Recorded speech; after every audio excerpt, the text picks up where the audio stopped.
Okay mga idol, natin po kita bisita mga idol. Ikan ba na siya sa Ikunan, Cagayan de Oro mga idol. So mo pa pag-abot niya diri sa ato sa Islas Bantayan mga idol. Ni bisita ra gituyo mga idol diri. Para may mamamat lang kita atong upo diri sa Bantayan Island mga idol. Og walay lain mga idol, si Idol Glenn. Alright. Nagkita na gid kami ni Kuya Idol, Joe Brian. Mao gini ako ang kuan nga pag-adto na ko sa Bantayan sa lugar sa kangamahan. Ako kasi pakikitaan. Ate patanaw, Idol. Okay, nasi pakita mga idol. Silver. Yasa ka nga silver dun. Ay sa buwangan na gikan. Buwangan. Tama ni kanang mga apan nga apelyido na Oh, Lido. Oo. Lido. Pila ray wala na niya sa mo. Kalibo. Paldoy. Oh, kalaga term paldo. Oh, ginanga term ng paldo. Ano mga idol? Baga siya nga silver mga idol. Silver gina Idol? Oh, silver na siya. Ibili lang sa kalibo. Oh. Kani siya mga idol. Pag ikis-kis na natin mga idol, ano ba?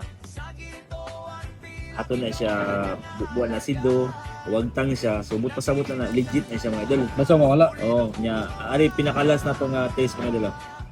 Tangan na to ka sido, mukara na siya Katong mugrin? lagom, Oh. lagom lang. Oh. Pero kung mugrin gani, piki na siya dol. So legit na siya. Ah, wala oh. Mugin kung gatanahon ba? Legit. Legit ini siya nga silver mga idol. Sa timaw na ito mga idol ha. Iprinda o dala na baligya siya o sa kalibo sa buwangan mga idol ha. Atong ikon mga idol kung pila na halinon karon. Okay. Wala siya. Okay mga idol, paldo kayo mga idol. Sa kalibo lang. Kabalo mga idol, pilay halinon. Iabot siya o 2003. Paldo. Nan siya na kay 2003. Pero taw-taw na si model. Taw-taw na. So, Idol Glenn, 2003. Deal? Di ba nugon? Ikaw. Ah, sige, deal. Alright, my idol. Ah. Paldo, 2003. Deal. Yeah, True Brian online.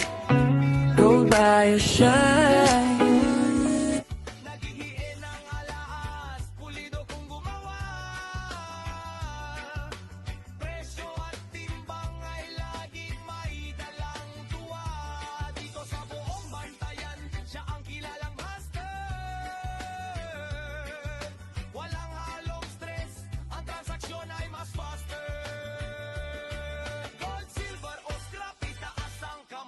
Walang lapad sa ulo, di pecho lang ang pasyal. True Brian sa Bantayan, sandigan ng bayan. Fresh vibes through honesty, positive vibration.